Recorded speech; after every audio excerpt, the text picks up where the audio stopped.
Struggling single dad found a bride tied to a tree. What she told him changed everything. She was wearing a wedding dress, torn, dirty, and tied to a tree deep in the woods. She didn't know her name. She didn't know where she came from.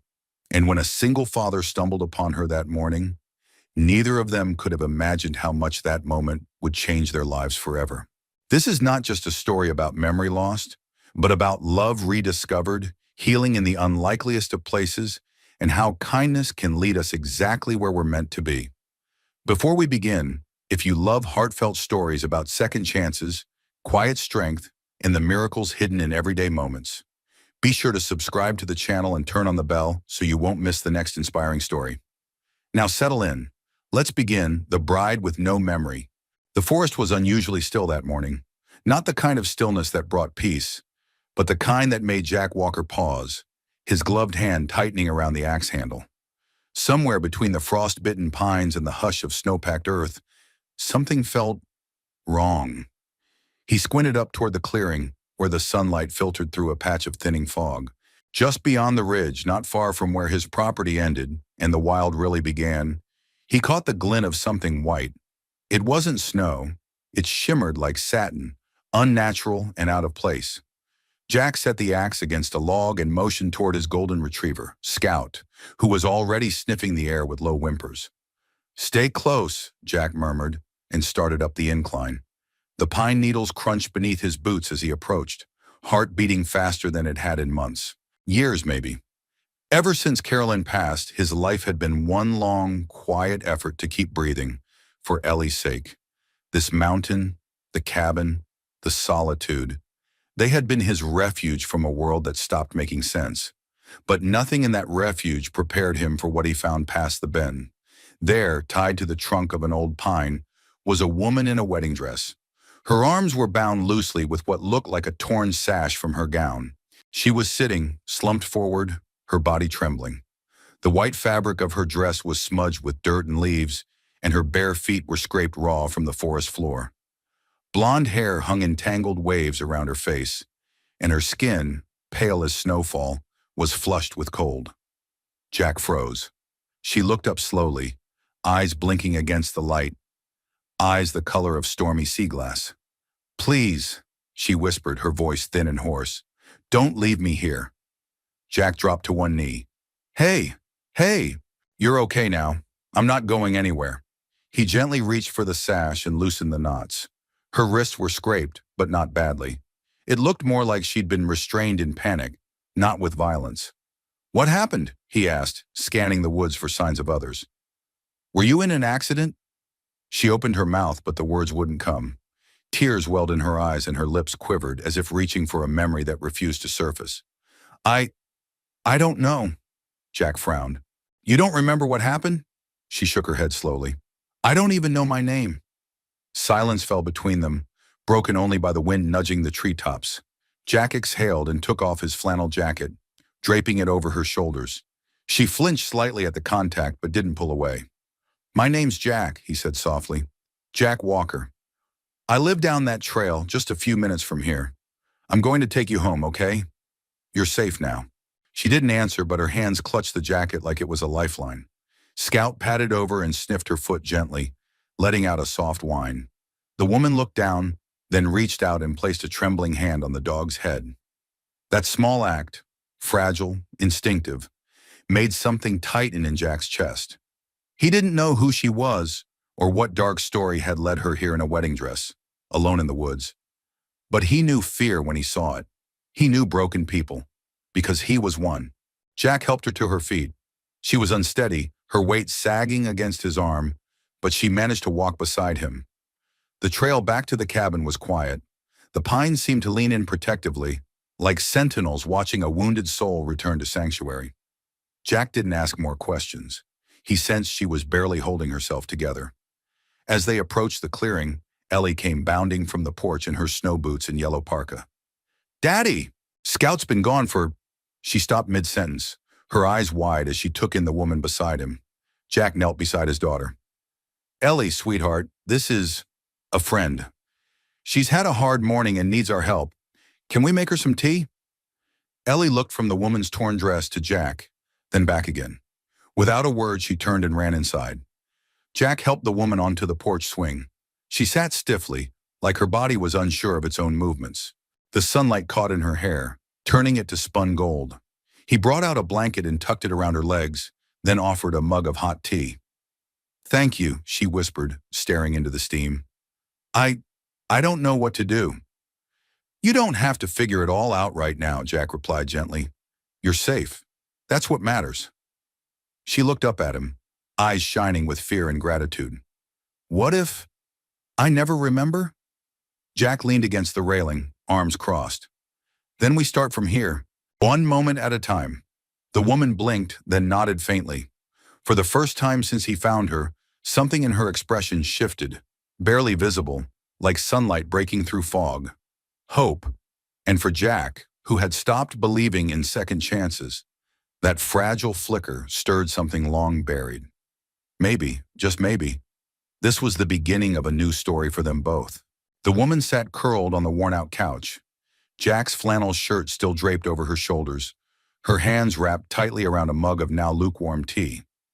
Ellie had placed her favorite blanket, a faded pink one with cartoon owls, over the woman's knees without saying a word, then disappeared into her room. Jack stood in the doorway between the kitchen and living room, watching the stranger's gaze drift across the room like someone trying to read a story in a language she had forgotten. Her eyes paused on the framed photo above the mantel, Caroline and Ellie laughing under a canopy of autumn leaves. Then she looked down again, as if afraid to linger too long in someone else's memories. "I should call someone," Jack said softly. "A doctor, maybe, the sheriff." She shook her head slowly but firmly. "No police." He raised an eyebrow. "Why not?" I don't know, I just—" Her voice trailed off. She stared at the steam curling from her mug. "It scares me. Everything scares me right now." Jack studied her for a long moment. There was no defiance in her voice, only quiet panic, like a bird unsure if the hand reaching out will help or harm. "All right," he said. "No police. But if you're hurt, you need to be seen." "I'm not hurt, just cold and tired." She sounded like a child trying to stay brave. He nodded slowly. "Okay, then you can rest. Stay here as long as you need." Her eyes flicked up to meet his, uncertain but grateful. "Thank you." He cleared his throat. "Do you remember anything? A name, maybe? A place?" She shook her head again. "It's just fog, like trying to hold on to smoke. I keep thinking something will click, but nothing does." Jack rubbed his hands together, not from cold, but from habit. "Then I suppose we need to call you something." She gave a breathless, almost apologetic smile. "I guess so. How about Grace?" he offered after a pause. "Seems fitting." Her lips twitched. "Grace, I like that." He smiled slightly. "All right, Grace. I'll make up the guest room. You should get some sleep." As Jack disappeared down the hallway, Grace leaned back into the couch. The name lingered on her tongue like a memory she didn't own. Grace, a soft, forgiving word. Maybe it was her name. Maybe not. But it felt safe enough for now. The guest room hadn't been used in over a year, not since Caroline's sister visited to help Jack through the worst of it.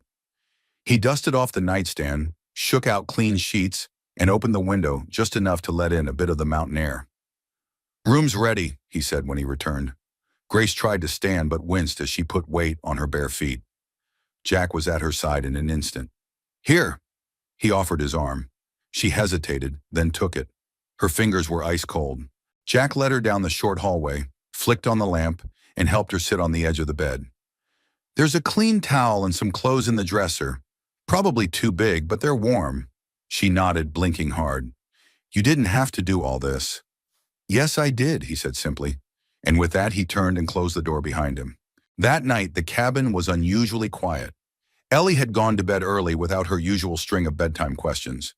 Jack figured her mind was working overtime, trying to process what she'd seen. A woman in a wedding dress appearing from the woods like something out of a storybook. He stood in the kitchen, nursing a cup of black coffee, staring out the frosted window at the pines swaying in the wind. Who was she? What had she run from?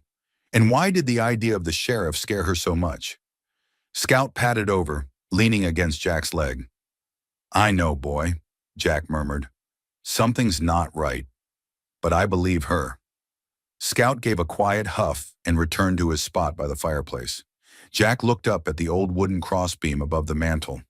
When they'd first moved here, Caroline had carved their initials into it. He'd thought about sanding it away more than once, but something always stopped him. Maybe some memories didn't need forgetting. The next morning, Jack awoke to the sound of quiet voices.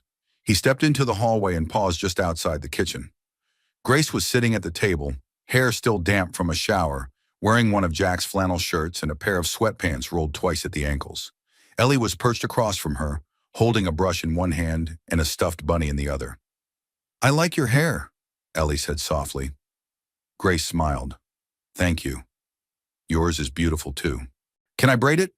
Grace looked at Jack in the doorway, eyes full of hesitant warmth. "If it's okay with your dad," Jack nodded. "Go ahead." He watched as Ellie began carefully dividing Grace's long blonde hair into sections, her tiny fingers surprisingly gentle. "You're good at that," Grace said. "I do it for Mommy's picture," Ellie replied, pointing to the frame on the wall. "She had hair like yours, pretty and long." Grace's smile faded, replaced by something softer, an ache that didn't belong to her, but felt familiar nonetheless. She reached up and touched Ellie's hand. "I bet she was wonderful." "She was," Jack said, his voice quiet. Grace looked at him. Their eyes met, and for a long moment, they simply saw each other, not as strangers or caretakers, but as people carrying invisible wounds. And somehow, in that stillness, a kind of peace began to settle. Not certainty, not memory, but a beginning. Grace wandered through the small cabin like someone exploring a painting she'd seen once in a dream. Every creak of the wooden floor, every aroma from the kitchen, every sound of birdsong outside the window, it all felt unfamiliar, yet strangely comforting. She stood by the bookshelves in the living room, trailing her fingers over the spines of worn paperbacks. Westerns, poetry, dog-eared cookbooks, a dusty volume of Emily Dickinson. The titles didn't stir anything in her memory, but something about the texture, the quiet order of them, felt right. "I've read most of those at least twice," Jack said behind her, setting a mug of coffee on the table. "Used to have more time for books. These days, I just fall asleep trying." Grace smiled faintly. "They look well loved." "Like everything else in this house," he said, then paused. "Including the people." She turned toward him, his words lingering in the space between them. Jack cleared his throat and motioned toward the hallway. "I've got a few chores to finish outside. Ellie's upstairs working on a puzzle. If you're feeling up for it, you're welcome to join her. Or just rest, whatever you need." Grace nodded. "Thank you, Jack. Truly." He offered a small smile and disappeared through the front door, Scout close behind. Grace stood for a long moment, listening to the fading sound of boots on snow-packed wood. Then she looked around the room again, at the family photos on the wall, the blanket draped over the couch, the vase of dried wildflowers on the windowsill. Who had she been before all this? Was her life filled with such warmth, or had it been something entirely different? Upstairs, Ellie sat cross-legged on the floor, surrounded by puzzle pieces and two open sketchbooks. She looked up and grinned as Grace entered. "Want to help?" she asked, patting the space beside her. Grace knelt down with care and looked over the half-finished puzzle. "What are we making?" "It's a horse barn," Ellie said proudly. "Daddy said I can take lessons next summer if we save up enough." Grace picked up a piece and turned it in her fingers. "You like horses?" "I love them," Ellie said. "They're strong but gentle, like Mama used to be." Grace's hand stilled on the puzzle piece. "Did you know her well?" Ellie asked suddenly. Grace looked at the little girl's wide eyes in honest curiosity. I didn't," she said carefully, "but I've seen her picture. She looks kind." "She was. She used to sing to me when I had nightmares," Ellie whispered. "She had a voice like warm honey." Grace swallowed, the image somehow piercing. She didn't know if she had ever sung to anyone, or been sung to. Ellie tilted her head. "You have a pretty voice too." Grace blinked. "You've barely heard me speak." "I can tell," Ellie said matter-of-factly, then returned to the puzzle. Later that afternoon, Grace stood in the backyard garden. It was early March and snow still clung to the earth like a final stubborn whisper of winter. but beneath the surface, tiny green shoots were beginning to push their way up. She knelt beside a patch of thawed ground and pressed her palm to the soil. It was cool, damp, waiting. She didn't know how she knew it, but she did. Her hands moved instinctively, brushing away brittle leaves, loosening the dirt, coaxing space for new life. It was muscle memory her mind hadn't approved, but her soul had. Jack returned from stacking firewood and stopped when he saw her crouched in the garden, sleeves rolled up, fingers buried in the soil. "You know what you're doing," he said, not as a question. Grace looked up, surprised. "I think so. I don't know how, but I think I've done this before." He stepped closer, watching her hands. "You've got good instincts. That patch was my wife's favorite. She used to grow lavender here." Grace's hands froze in the dirt. Lavender. The word triggered something. A scent, a sensation, a rush of sunlight through gauzy curtains. For a heartbeat, she was somewhere else. Someone else. She gasped softly, but the image vanished as quickly as it came. "Are you all right?" Jack asked. "I think—" She shook her head. "I think I just remembered something. Not clearly. Just a smell. Flowers, lavender." Jack knelt beside her. "That's something. A piece." Shiver. Grace stared at the soil, her heart racing. "Why would I remember that of all things?" "Maybe it mattered," Jack said gently. "Or maybe it's where your healing starts." They sat in silence, side by side, as the wind whispered through the trees. For a man who usually said little, Jack's quiet presence spoke volumes. Grace felt it in her bones. This place, this man, this child. It was not part of her past, but it was somehow beginning to feel like home. That night, Grace stood at the sink washing dishes while Jack dried. Ellie had gone to bed early, worn out from an afternoon spent playing with Scout and teaching Grace how to make snow angels. "Do you ever get tired?" Grace asked, glancing at Jack. He smirked. "Of dishes or life in general?" "Either." Jack leaned against the counter. "Both, some days. But you keep going, because someone needs you to." Grace nodded slowly. "I think I'd like to keep going, even if I never remember who I was." Jack turned to face her, arms folded. "That's your choice, Grace. Whether you remember or not, you're still here, and you matter." She looked down, her eyes stinging unexpectedly. "Jack? Yeah? If I wasn't whoever I was before, do you think it's possible to become someone better?" He didn't answer right away. Instead, he handed her a towel, their fingers brushing briefly.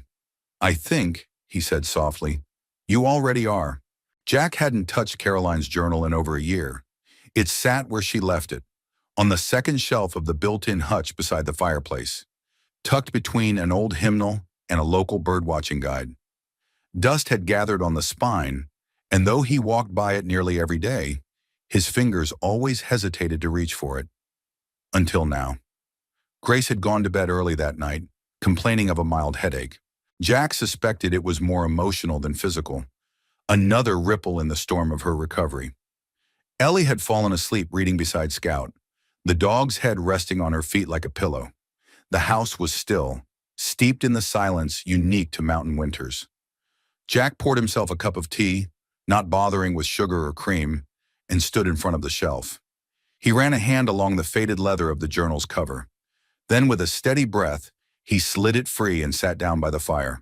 The pages crackled softly as he opened it. Caroline's handwriting flowed in smooth, unhurried loops.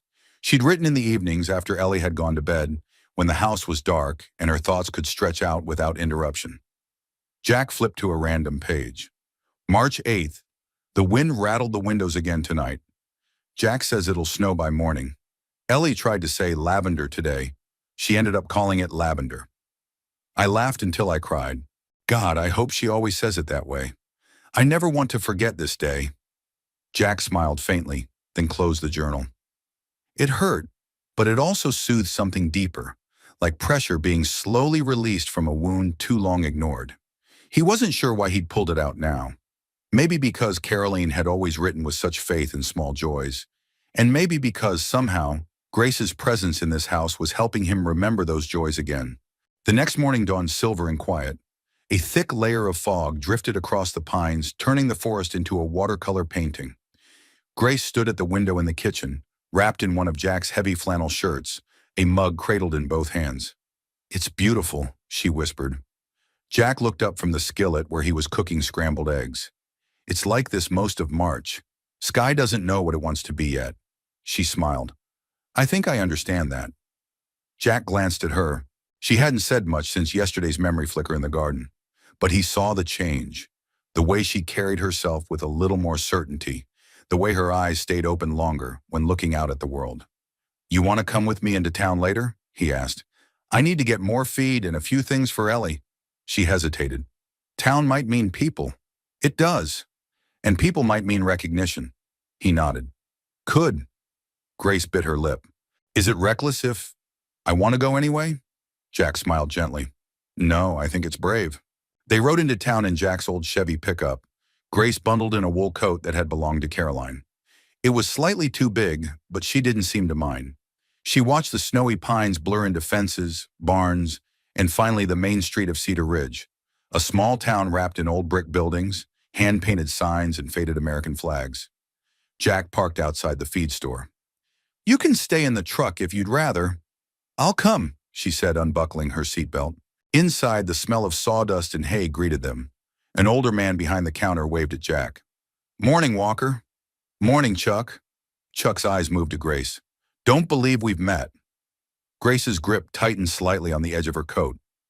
Jack stepped in. "This is Grace. She's staying with us a bit." Chuck nodded with the easy indifference of someone who'd seen too much in life to ask for explanations. "Well, any friend of Jack's." Grace offered a polite smile, but her shoulders didn't fully relax until they were back in the truck. "That was harder than I thought," she admitted as they pulled away. "I kept waiting for someone to call my name, or point, or ask why I was in a wedding dress in the woods." "No one's going to do that here," Jack said. "People in Cedar Ridge aren't nosy. They just wait for you to tell your story when you're ready." Grace looked out the window. "What if I never remember enough to tell it?" "Then you write a new one." That evening after dinner, Grace lingered by the bookshelf. Jack glanced up from the dishes. "Looking for something?" She pulled out a book. "Emily Dickinson." He dried his hands. "Caroline loved her poetry. I never quite understood it. Too many riddles." Grace opened the book and began to read aloud, her voice low and deliberate. "Hope is the thing with feathers that perches in the soul." She paused. "That line, it's familiar." Jack walked over. "Do you think you've read it before?" "Maybe. Or maybe I needed to hear it now so badly it feels like I did." She looked at him then, really looked. For a moment the room fell away, and there was only that stillness, warm, not empty. "I don't know who I was," she said quietly. "But I know this. Being here, in this house, with you and Ellie, it doesn't feel wrong. It feels like breathing after holding it too long." Jack swallowed hard. He didn't speak. He simply reached out and closed the book in her hands, his fingers brushing hers. "I'm not asking for anything," she added quickly. "I just needed to say that." Jack nodded. "You're not the only one breathing easier these days." Later, as the fire crackled and Ellie slept upstairs, Jack sat on the porch with a blanket over his legs, staring up at the cloud-smeared stars. Grace stepped outside and joined him, silent for a long while. Then she asked, almost in a whisper, "Do you ever wonder what happens after the sky clears?" Jack thought about it. "Yeah, but sometimes it's enough just to sit beneath it and know it will." She leaned back against the wooden post, her shoulder close to his, and together they waited beneath the quiet sky. The snow began to melt in earnest by mid-March. The sun climbed higher, lingering a little longer each day. What had been silent and frozen for weeks started to murmur back to life. The drip of melting ice, the chirp of hidden birds, the faint stir of soil reclaiming breath. Grace felt it too in her bones. The garden behind the cabin had become her sanctuary. What once looked like a patch of brown earth littered with brittle stems and fallen branches now felt like something sacred. She had begun to clear it methodically, kneeling every morning in a pair of borrowed boots and work gloves, coaxing life back into the forgotten beds. Jack watched from the kitchen window, coffee in hand.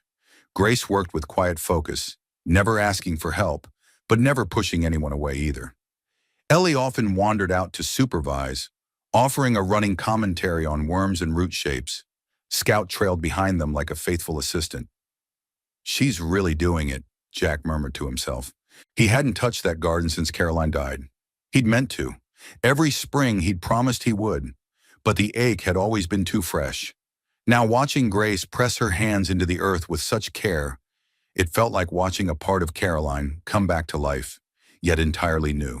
One afternoon, Grace uncovered something buried beneath the frost-hardened mulch. An old stone marker, weathered and covered in moss. She brushed it off and read the faint letters carved across the surface. Lavender, 2008-2014. Lavender? She asked Jack when he came outside. He chuckled. Our first goat. Caroline named her. Said the name would help with the smell. Grace smiled, but her fingers lingered on the stone. The word pulled at her again, like a thread trailing back into a place just beyond reach. That night she dreamed of sunlight falling across linen curtains, a wooden table set with a single teacup, and rows upon rows of lavender swaying gently in the breeze. In the dream she was humming. When she woke, her cheeks were damp with tears. Over the next few days, Grace threw herself into the garden. She built new rows, spread compost, and carefully transferred tiny starter plants from the windowsill trays Jack helped her set up. The rhythm of it, the slow repetition of nurture, calmed her in ways nothing else could. But one morning, as she leaned over a sprouting tomato plant, a sudden flash jolted her. An image, sharp and disjointed. A white gazebo, strings of fairy lights, dozens of guests clapping. And her, in a wedding dress, standing beside a tall man with dark eyes. She gasped and stumbled back, dirt falling from her gloves. Scout nearby barked once and ran to her side. Jack was out of the woodshed in seconds. Grace? I saw something, she whispered, sitting hard on the ground. A memory. I think it was a wedding. My wedding. Jack crouched beside her, concern etched deep into his face. Did you recognize him? He asked softly. Grace shook her head. No, just a flash. A face I didn't know, but I think I was smiling. It didn't feel wrong. She looked up at Jack, her eyes searching. Why does that make me feel guilty? Jack lowered his gaze. Because this, he gestured to the garden, the cabin, the mountains around them. This feels real now, and maybe it's hard to imagine you belong somewhere else. Grace bit her lip. What if I'm married, Jack? What if someone's out there waiting for me? Jack didn't answer right away. Then he said with quiet resolve, if that's true, we'll help you find them. Her eyes welled up. Even if it means I leave? Even then.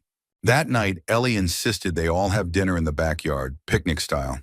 Jack built a fire in the stone pit, and Grace brought out sandwiches and a mason jar of sweet tea she'd learned to make from a recipe in Caroline's old notebook. As they sat under the wide open sky, Ellie handed Grace a crumpled piece of paper. It's for you. Grace unfolded it. Inside was a drawing, a messy but sweet crayon version of Grace standing in the garden. A big yellow sun overhead and purple flowers growing all around her. Ellie had drawn herself and Jack too, smiling in the background. You're part of us now, Ellie said simply. Grace felt her throat close, her hand trembling slightly as she reached to touch the drawing. Thank you, sweetheart. I'll keep this forever. Jack didn't say anything, but the way his eyes rested on her said enough. Later that evening, as the stars emerged and Ellie went inside to change into pajamas, Grace and Jack lingered by the garden gate. The moonlight cast a silvery glow over the rose she had nurtured into green life. Do you ever think about the past? Grace asked. Jack nodded. Every day. Sometimes it hurts. Sometimes it helps. I guess that's just part of being human. I don't know if I want all of mine back, she admitted. What if it changes everything? Jack turned toward her. Memories don't change who you are. What you choose to do with them. That's what matters. She looked up at him, the night breeze lifting strands of hair from her face. You really believe that? I have to, he said. Otherwise, I wouldn't be standing here. Grace smiled and something shifted between them. Not a rush, not a declaration, but the quiet blooming of trust, the kind that grows slowly, like roots pushing down through thawed ground. When they finally returned inside, Ellie had already fallen asleep, curled up beside Scout on the couch. Grace covered her with a quilt and gently brushed the hair from her forehead. As she stood, Jack was watching her from the doorway, his expression unreadable. "You're good with her," he said. "I don't know why," Grace replied softly. "I've never been a mother. At least, I don't think I have." Jack looked at her for a long moment. "You don't have to be one to love a child. Sometimes, loving is enough." Grace nodded slowly, and for the first time since waking up in the woods, she realized something profound. Maybe remembering everything wasn't the only way forward. Maybe growing something new could be just as powerful as reclaiming the old. The warm spell continued through the end of March, turning the last patches of snow to mud and bringing out the first signs of life in the valley. Crocuses pushed through the thawed soil, and birds returned to the trees outside the cabin windows with bold, hopeful songs. Grace had started humming again, not consciously, at least not at first, but Jack would catch her now and then as she worked in the garden or washed dishes, her voice soft and melodic, floating like mist through the cabin. It was the kind of humming that came from someone at peace, or at least someone learning how to be. On a Tuesday morning, Jack suggested they take a short trip into town for a doctor's checkup. "Nothing serious," he assured her. "Just want to make sure everything's still steady. It might help, too, talking to someone who's trained to deal with memory issues." Grace hesitated, brushing soil from her fingers. "I trust you, Jack. I'll go." He smiled. "We'll be back before lunch. Ellie's spending the morning with Mrs. Hargrave down the road. She'll make sure she's spoiled." The clinic sat on the edge of town in a small whitewashed building with a green tin roof. Inside, it smelled faintly of antiseptic and pine cleaner, with chairs upholstered in outdated plaid. Dr. Angela Carson, a kind-eyed woman in her 60s, greeted Grace with a calm, unhurried presence. She asked gentle questions about Grace's sleep, diet, emotional state, and dreams, especially the dreams. "Fragments mostly," Grace said, "like pages torn from a book I never finished. Sometimes I see flashes, wedding decorations, faces in the background, a white gazebo, but never names, never whole scenes." Dr. Carson nodded, scribbling notes. "That's not unusual with psychogenic amnesia. Memory loss brought on by trauma tends to protect you from whatever your mind isn't ready to face, but you are remembering something. That means healing is happening." Grace exhaled, the words giving her more comfort than she expected. "Is there anything I should do?" she asked. "Live," Dr. Carson replied simply. "Keep doing what gives you peace. Let memory come when it's ready, or don't chase it at all, if that feels right. You're allowed to be someone new." As they left the clinic, Jack held the door open for her and stepped aside to let a young couple pass by. They exchanged polite nods, but Grace paused at the sidewalk, her eyes drawn to a nearby cafe. A television mounted above the entrance was playing the morning news on low volume. A bright red breaking news banner scrolled across the bottom of the screen. Jack followed her gaze. On the screen was a photo, blown up, slightly pixelated, but unmistakable. It was her, hair perfectly styled. A bridal gown she didn't remember. The same storm-colored eyes. Beneath the image was a headline in bold. "Heiress still missing. Moreau family offers $1 million reward for information." Grace's breath caught. Her hand went to her chest. "That's me." Jack stepped in front of her, gently turning her away from the cafe. "Come on, let's go." She didn't speak during the drive home. Her fingers fidgeted in her lap, eyes glassy as the pines whipped past the window. Jack kept glancing over but said nothing. Back at the cabin, Grace sat on the edge of the porch swing, arms wrapped around her knees. Jack stood nearby, leaning against the railing, hands deep in his coat pockets. "It's real," she said quietly. "I really am someone else. Someone important, apparently." "You've always been someone important," Jack said. She gave a small, humorless laugh. "That wasn't my face on a milk carton. That was national news." "Doesn't change who you are now," he said. "But what if it does?" she whispered, eyes searching his. "What if I'm not the person who belongs here with you and Ellie? What if I was someone unkind, entitled? What if I don't deserve this?" Jack knelt in front of her, his voice calm but firm. "Grace, or Clara, or whoever you were before, You've earned everything here with your heart. You don't need a name to prove that. Her eyes filled with tears. But what if I do have people out there, Jack? Family, friends, someone who loves me and is waiting for me to come back. He swallowed hard. Then we'll help you find them. But you'll lose me. Jack didn't look away. If you leave, I'll miss you. That's the truth. But I'd rather lose you knowing you found your truth than keep you here with a lie. Grace let the silence wrap around them, her throat tight, her soul at war with itself. She wasn't ready to remember, but she wasn't ready to forget what she'd found here either.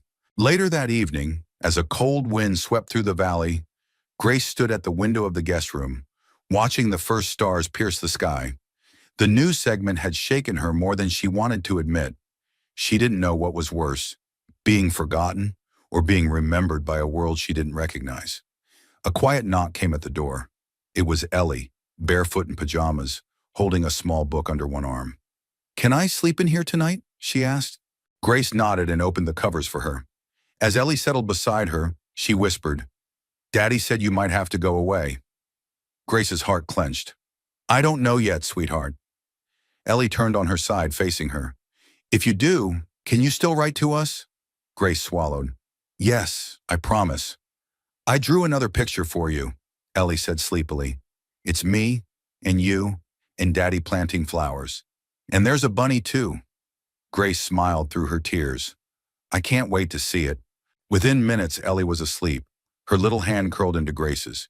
And as the firelight flickered against the walls, Grace lay beside her, eyes wide open, wondering how a woman with no past could ever choose between two futures, one that might belong to her blood and one that had claimed her heart. The next morning brought a pale, undecided sun, hovering just above the trees, as if unsure whether to stay or retreat. Grace stood at the kitchen sink, her hands wrapped around a warm mug, watching condensation form on the window pane. Behind her, Ellie sat at the small kitchen table, drawing quietly. Jack had already left for the mechanic's shop in town, leaving behind his usual note on the counter. Back before lunch. Wood stacked, coffees fresh, stay warm. Everything looked the same, felt the same, but it wasn't. Grace's reflection in the window wasn't a stranger anymore, yet it wasn't fully her either. There was weight in her bones this morning, an invisible ache where clarity was beginning to take root. The woman on the news had her face, her smile, but her posture had been different, straighter, sharper. There had been something in her eyes that looked confident, unreachable. She turned away from the window and sat across from Ellie. "What are you working on?" Ellie grinned and held up the picture. It was a drawing of a wedding, crayon figures standing under a white gazebo with flowers and birds in the sky. "That's you," Ellie explained, pointing to the bride with a glowing yellow dress. "And that's Daddy, and I'm the flower girl." Grace stared at it, her chest tightened. "You think I'm going to marry your dad?" she asked gently. Ellie shrugged. "I think you make him happy." No. Grace blinked, caught off guard by the innocence and clarity in the child's voice. "He smiles more since you came, and you cook better pancakes," Ellie added thoughtfully. Grace chuckled, the tension in her chest easing for just a moment. "Well, that's high praise." Ellie looked up, suddenly serious. "You're not going away, are you?" "I don't know," Grace admitted softly. "I might have a family somewhere, people who've been looking for me." "But we're your family too," Ellie whispered. Grace reached across the table and took Ellie's small hand. "Yes, you are."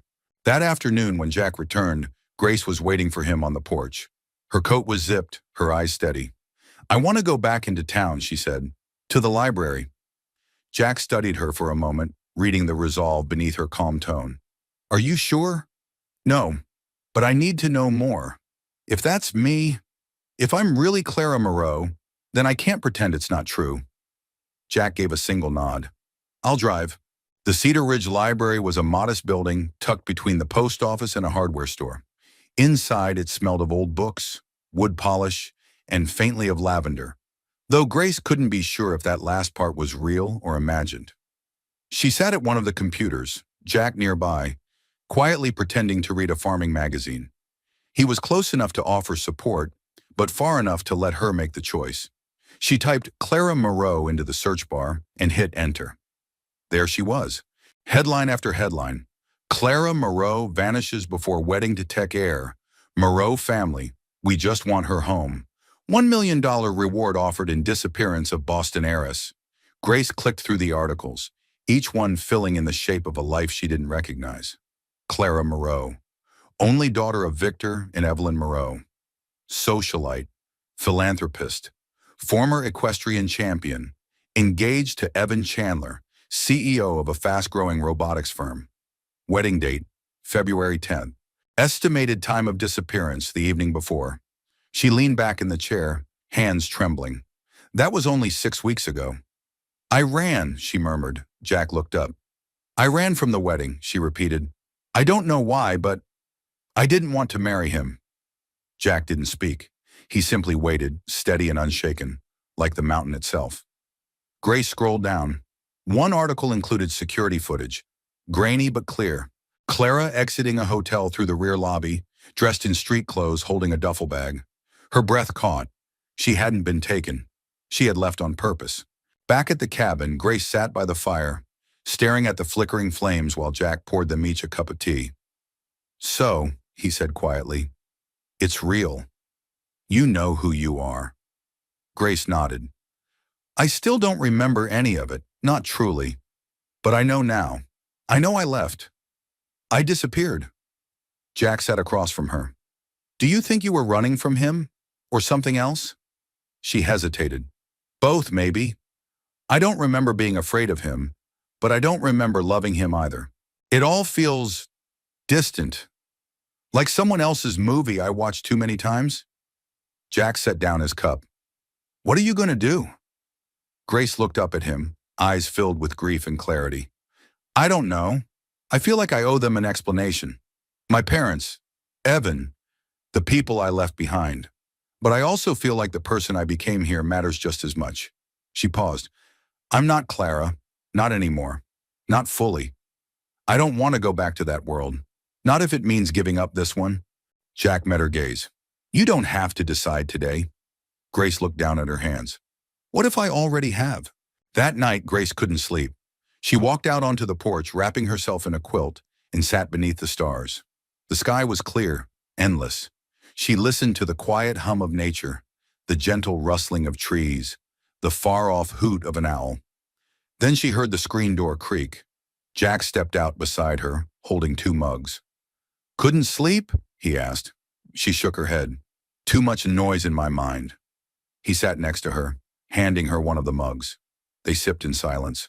Finally, she said, I left everything behind because something inside me knew it wasn't right. But I didn't run to anything. I didn't even know where I was going. Jack turned to her. And now? Grace looked at him, truly looked. His weathered face, his steady presence, the way his eyes held hers without trying to solve or fix. Just be. Now, she whispered, I feel like I've already arrived. Jack didn't reach for her. He didn't need to. The warmth between them filled the space without touch. The truth she couldn't remember had found her, but it no longer frightened her. It was just a page from an old chapter. And this was the beginning of something she could finally write herself. The morning light poured across the cabin floor in long golden slants, as if the sun itself were exhaling after a long-held breath. Grace sat on the porch steps, a basket of newly picked herbs in her lap, her eyes fixed on the tree line where the fog was lifting. Spring had finally settled in the valley, and everything around her seemed to stretch and bloom with cautious joy. But inside her, a quiet war raged. She knew who she was now, knew her name, her family, the headlines that still ran on TV screens far from here. Clara Moreau, runaway bride, missing heiress. It was all true. The facts had caught up to her, but the truth, her truth, felt like something else entirely. Every morning she woke up to Ellie's laughter, Jack's coffee, the smell of damp soil and pine wood smoke. That truth grew louder. I didn't just lose my memory, she whispered to the trees. I found something better. She hadn't told Jack yet, not fully, not what she intended to do. But it was coming. She could feel the moment building, like the pressure before a summer storm. Jack felt it too. He was a man of few words and quieter instincts, But he knew when the winds were changing. He saw it in the way Grace moved through the house. Graceful, gentle, but with a subtle distance now, as though part of her had already begun to walk away. He was splitting kindling in the woodshed when he saw the truck. It wasn't from town. Black, polished, with tinted windows. It climbed the dirt road like it didn't belong here, and knew it. Jack wiped his hands on his jeans and stepped outside just as the vehicle pulled up to the edge of the drive. The door opened. A tall man in a wool coat and expensive shoes stepped out. His eyes scanned the cabin, the trees, the porch, calculating. "Jack Walker?" the man asked. Jack nodded slowly. "I'm Ethan Vance, private investigator for the Moreau family." He extended a business card. "I believe you've been caring for someone who belongs to them." Jack didn't reach for the card. "She's not an object." Vance didn't blink. "My apologies. I only mean that she's missed. Her parents have been desperate for news. She's safe here. She's also a public figure, Mr. Walker. Her disappearance caused a media storm. If the press finds her here before the family does, things could get complicated." Jack's jaw tightened. "She hasn't asked to be found, but she has been found." Before Jack could answer, the front door creaked open. Grace stepped onto the porch. Vance's expression shifted. He took a step forward. "Clara?" She stopped at the edge of the steps, her back straight, eyes level. "That name doesn't mean what it used to." Vance looked uncertain for the first time. "Your parents—" "I'll speak to them," Grace interrupted, "but on my terms, not theirs, and not yours." Jack watched her, calm, composed, radiant in her clarity.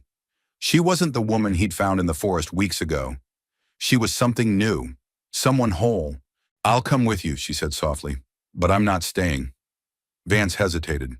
"They won't understand." "Maybe not," Grace said, "but I owe them that conversation, and I owe myself the right to leave it behind." That afternoon, Grace packed a small overnight bag, not because she was leaving for good, because she was choosing what to take with her, and what to leave. Ellie sat on her bed, hugging her knees. "Are you coming back?" she asked, her voice small. Grace knelt beside her. "Yes, but I need to go say goodbye to a version of myself I don't want to be anymore." Ellie blinked. "Like a butterfly?" Grace smiled. "Exactly like that." She kissed her forehead and pressed the crayon wedding drawing into Ellie's hands. "Keep this safe for me." Before she climbed into the car with Vance, Grace turned to Jack. He stood by the fence, hands in his pockets, looking at her like he wanted to say 1,000 things and didn't trust any of them to be enough. "Thank you," she said. "For what?" "For seeing me before I even knew who I was." Jack stepped closer. "If you come back, I will. I'll be here," he said quietly, "whether you come back as Clara or Grace or someone else entirely." She touched his cheek, eyes glistening. "I only want to come back as the woman you believed in."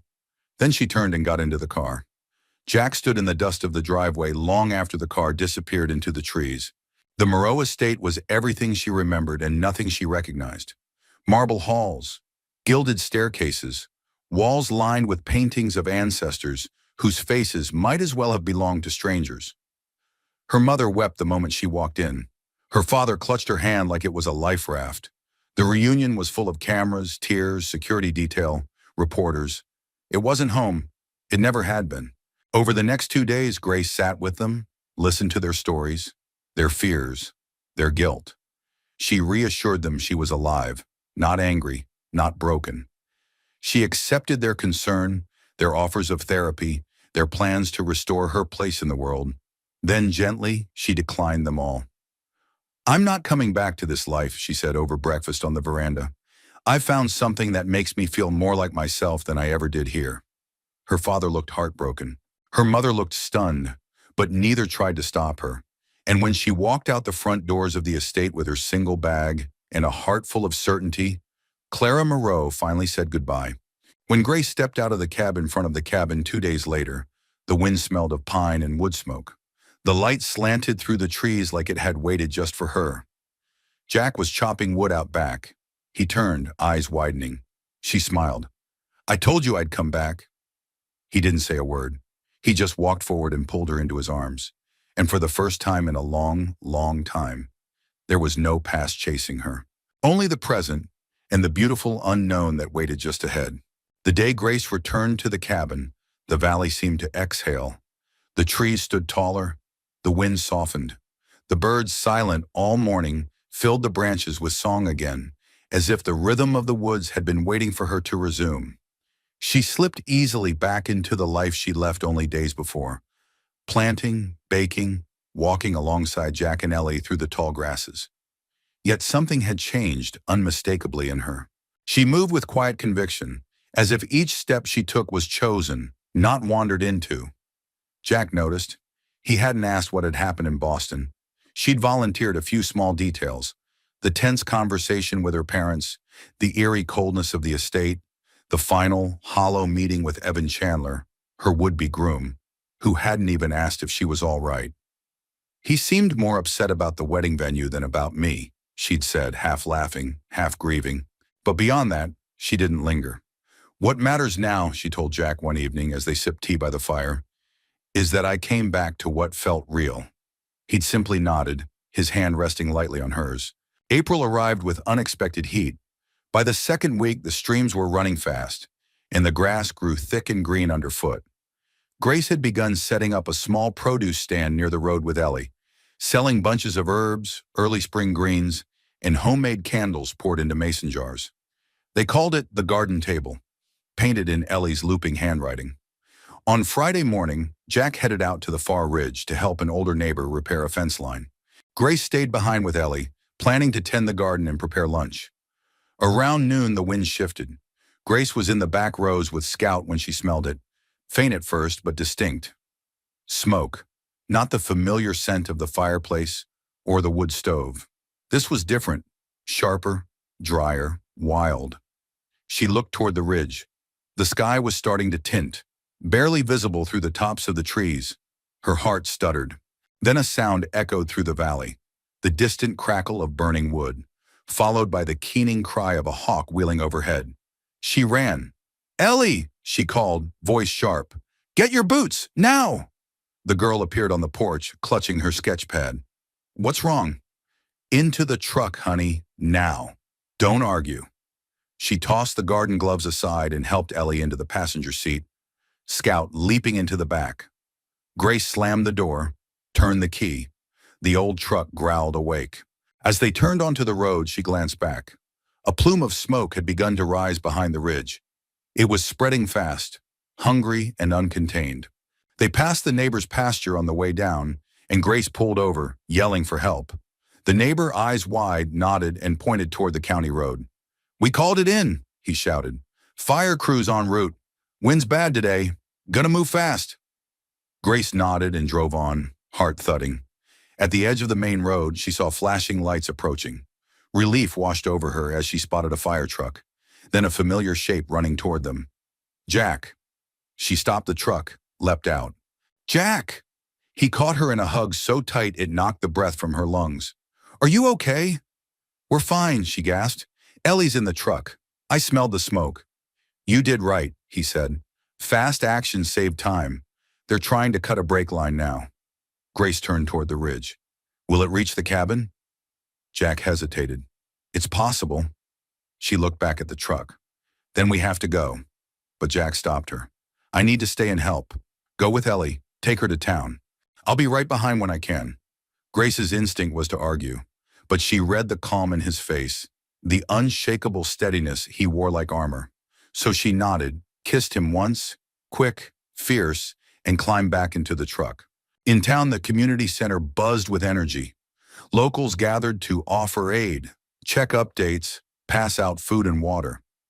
Grace helped settle Ellie with some volunteers and stood by the radio desk, waiting for word. Hours passed. The fire had been partially contained by nightfall, thanks to a shift in wind and the quick arrival of crews. Several outbuildings on the North Ridge were lost, but no homes yet. When Jack finally appeared at the door, covered in ash, sweat, and soot, Grace exhaled so hard she nearly crumpled.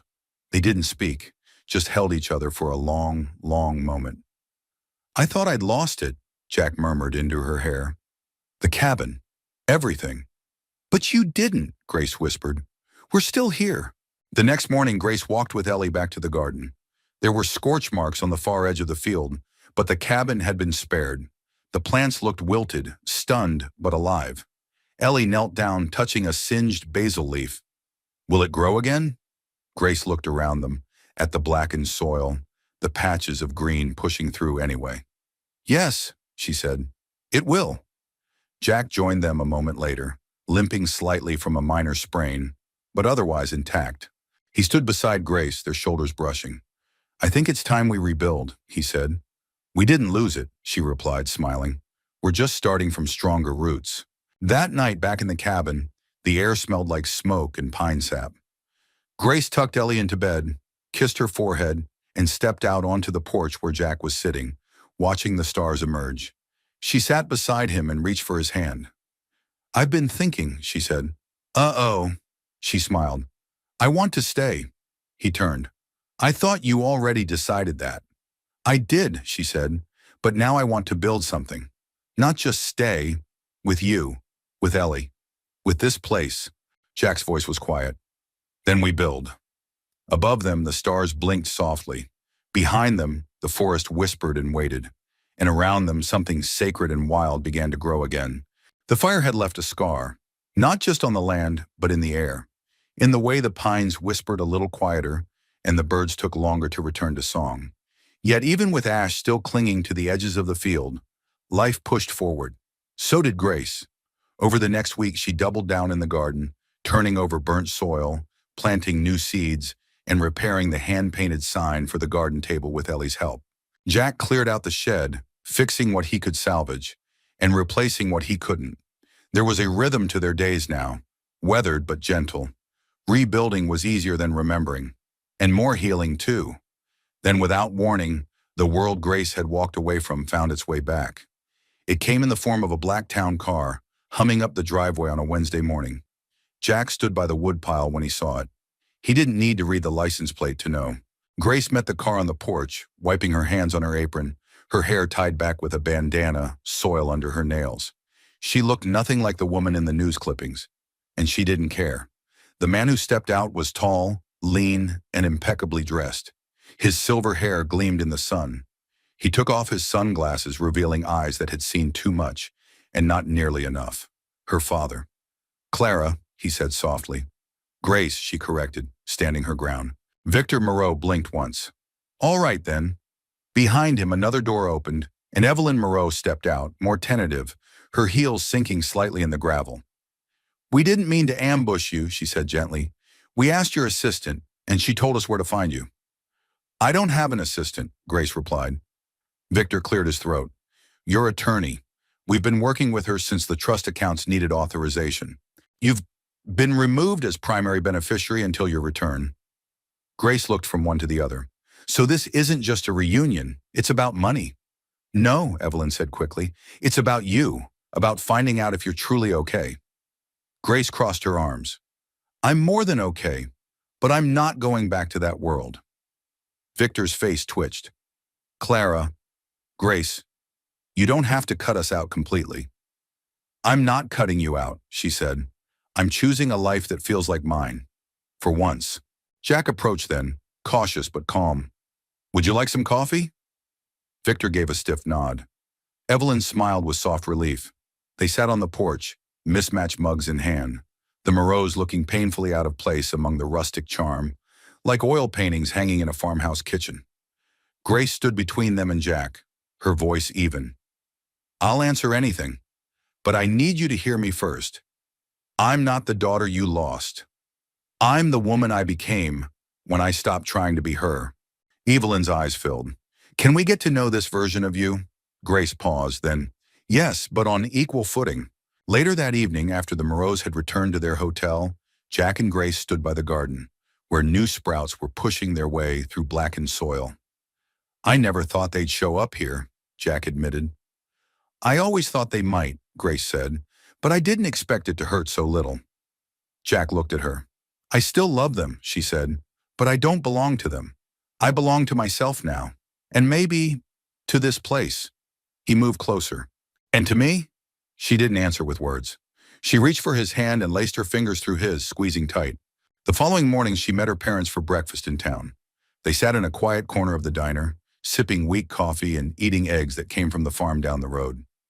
Grace talked, really talked, about the fire, about Ellie, about the nights when she'd cried in the dark, not knowing who she was, but feeling more at home than she ever had in Boston. Evelyn wiped tears from her cheek. "I'm so sorry we didn't see how lost you were." "I didn't know either," Grace replied. "But the truth is, I wasn't running from you. I was running from a life that never let me breathe." Victor sat in silence, staring at his hands. Then he said, "You've grown into someone strong, not in the way I expected, but maybe in the way we needed." Grace blinked. He continued, "Your trust is intact. Your name is still yours, but so is your choice. We just wanted you to know, whatever you build out here, we won't try to tear it down." Grace exhaled, not realizing until that moment how tightly she'd been holding her breath. "Thank you," she whispered. That evening, Grace walked the trail behind the cabin, stopping at the overlook where the trees opened up to a sweeping view of the valley. The sunset painted everything in gold and rose. Jack joined her, 2 cups of tea in hand. "Your folks heading back tomorrow?" "Yes," Grace said, "but they're not trying to take me with them." Jack smiled softly. "They'd lose that battle anyway." Grace laughed and her eyes glistened. "I made my choice, Jack. For real this time." He didn't ask her to explain. Still, she did. "I want this life. You, Ellie. The dirt under my nails, the firewood stacked by the door. The quiet. The truth. I want us. And I don't want to keep calling it temporary." Jack didn't hesitate. He pulled something from his jacket pocket. A small wooden ring box, scuffed and handmade. He opened it. Inside was a simple silver band with a tiny lavender engraving etched into the metal. Grace gasped. "It's not flashy," he said, "but it's grown from the roots of everything we've been through." She took it in trembling fingers. "It's perfect," she whispered. "Yes." Jack smiled, slipping the ring onto her finger.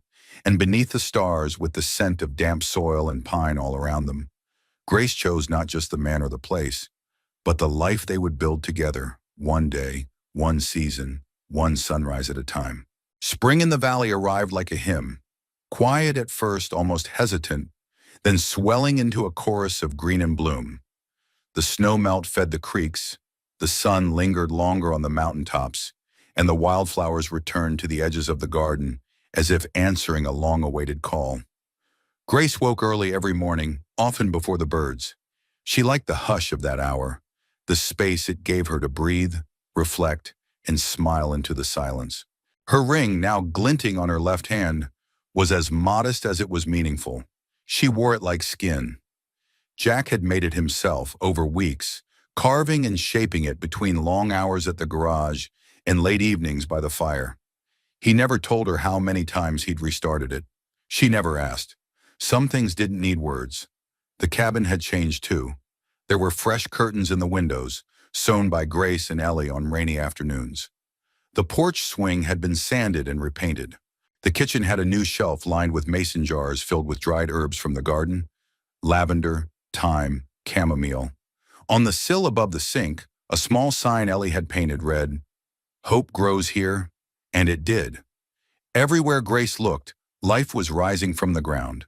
One afternoon, as Grace and Ellie watered the garden, Jack pulled up in the truck, a grin on his face and a stack of mail in hand. "Guess who got official business from Boston?" he called. Grace wiped her hands on her jeans and walked over. Jack handed her a thick envelope with the Moreau family crest stamped in gold. Her expression softened. Inside was a handwritten letter from her mother, not her assistant. Evelyn wrote of spring at the family estate, of the way the wind carried the scent of lilac through the old hallways, and of her own quiet attempts to tend a forgotten rose garden in the back. At the bottom she'd written, "You were always drawn to growing things. Perhaps it was your heart's way of knowing what it needed before the rest of you did." Grace folded the letter slowly. She smiled, not with nostalgia, but peace. The past no longer tugged her backward. It simply waved from the horizon, acknowledged, respected, and released. That weekend, the town hosted its annual spring reopening market, a tradition marking the end of frost and the start of planting season. Grace, Jack, and Ellie loaded the truck with crates of herbs, seedlings, candles, and jars of honey from a neighboring farm. The garden table stand was set up on the corner near the church steps. Ellie handed out hand-drawn signs and Scout dozed under the table like an unofficial mascot. People came steadily throughout the day. Neighbors, friends, even strangers who'd heard about the runaway bride who became a gardener. Grace met them all with kindness, never flinching at the curious glances or gentle questions. By afternoon, they'd nearly sold out. As Grace restocked a row of lavender bunches, she heard a soft voice behind her. "You weren't easy to find." She turned. A young woman stood there, perhaps late 20s, wearing a simple blouse and jeans, her eyes filled with tentative recognition. "I'm sorry." The woman stepped closer. "My name's Leah. I was at your wedding." "Well, your almost wedding. I knew Evan. Dated his brother for a while. When you vanished, everyone had a theory." Grace blinked, unsure how to respond. Leah's expression turned apologetic. "I'm not here to pry. I wanted to say I get it.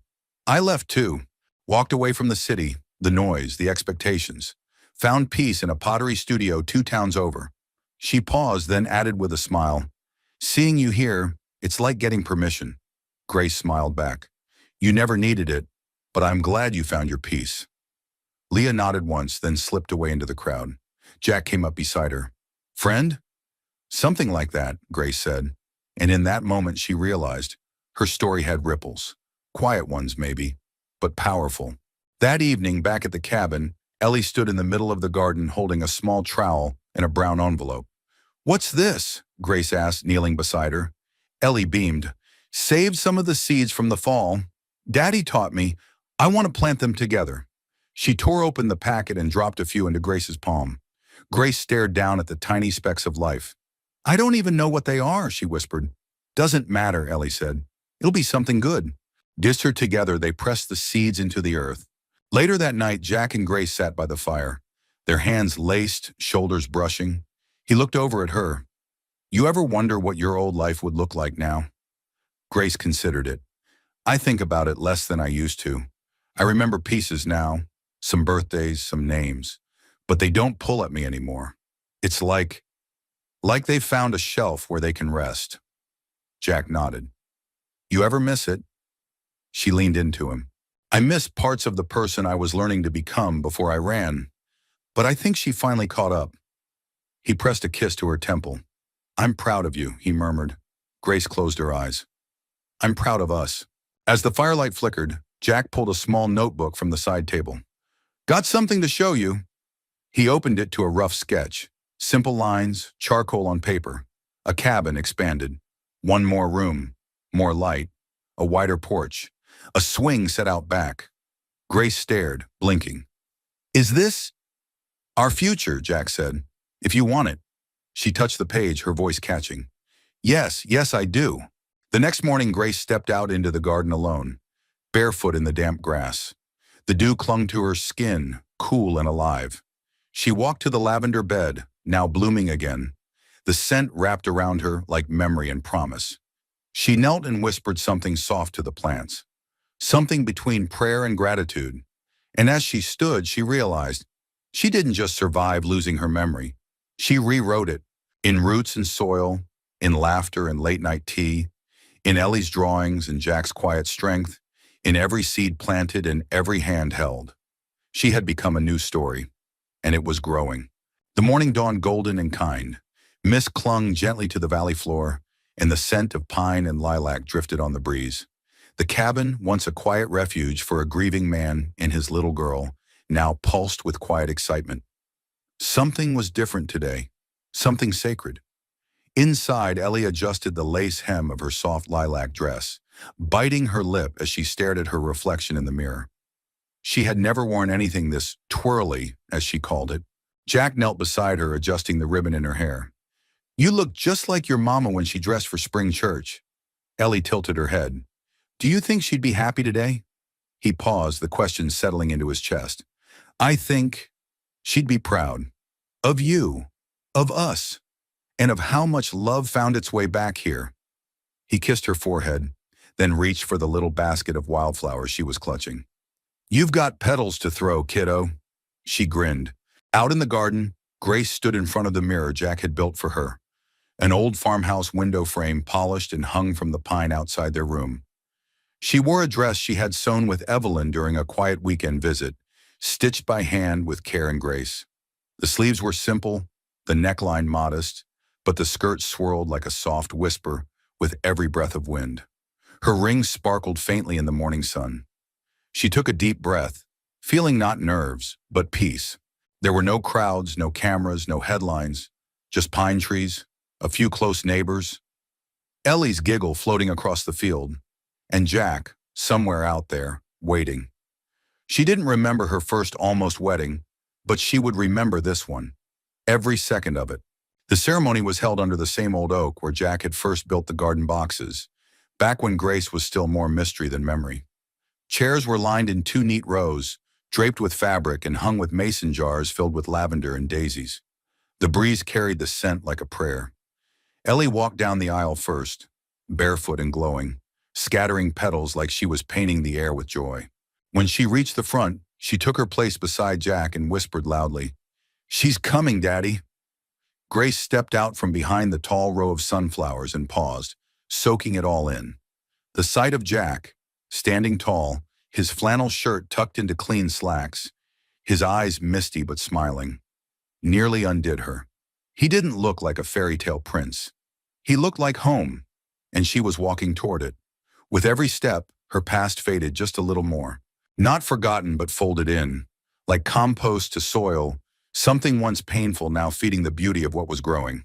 Their vows were handwritten and honest. Jack went first. "I didn't know if I'd ever fall in love again. Losing Caroline felt like losing the sun, but then you showed up, covered in dirt, scared and stubborn, and you brought light into a place I thought would always be dark. You weren't just a stranger who needed saving. You were the answer I didn't know I was still allowed to hope for." Grace blinked hard to keep her vision clear. "My turn," she whispered, and unfolded the piece of paper she'd rewritten 4 times that week. "I used to wonder who I was, who I used to be. I don't anymore. I know who I am because of the way you and Ellie made space for me when I had nothing. You didn't ask for explanations. You just offered kindness. In your eyes, I learned to see myself again. And in this life, in this garden, with this family, I choose to grow every day. With you." There wasn't a dry eye in the garden. Even Scout, lounging in the front row with a hand-sewn bow tie, let out a heartfelt whine. Later, as guests laughed and passed around plates of peach cobbler and homemade cider, Grace walked to the edge of the garden and stared out across the land. The hills were dusted with late spring green. Birds dipped in and out of the fields. Somewhere behind her, Ellie was chasing bubbles. Jack was telling a story to neighbors, and someone had turned on soft music from a radio in the truck. She closed her eyes and let it wash over her. She didn't remember everything from her old life. She never would. But she remembered the first time Ellie reached for her hand, the first time Jack left his coffee beside the fire for her to sip, the first time she realized she wasn't surviving anymore. She was living. Those were her truest memories, and she would build more. That night, the cabin glowed with soft light and laughter. Ellie had fallen asleep curled up in the armchair, a blanket half draped over her and a piece of wedding cake still on her plate. Grace stood barefoot in the kitchen, swaying slightly to the music playing from the radio. Jack came up behind her and wrapped his arms around her waist. "Married life suits you," he whispered into her hair. She leaned back into him. "It suits us." They stood like that for a while, no words, no plans, just the comfort of shared stillness. The fire crackled in the hearth, casting golden shadows. Outside, the stars watched quietly from above.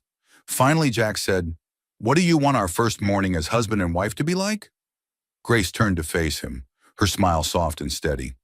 "I want coffee," she said, "and your pancakes. That can be arranged.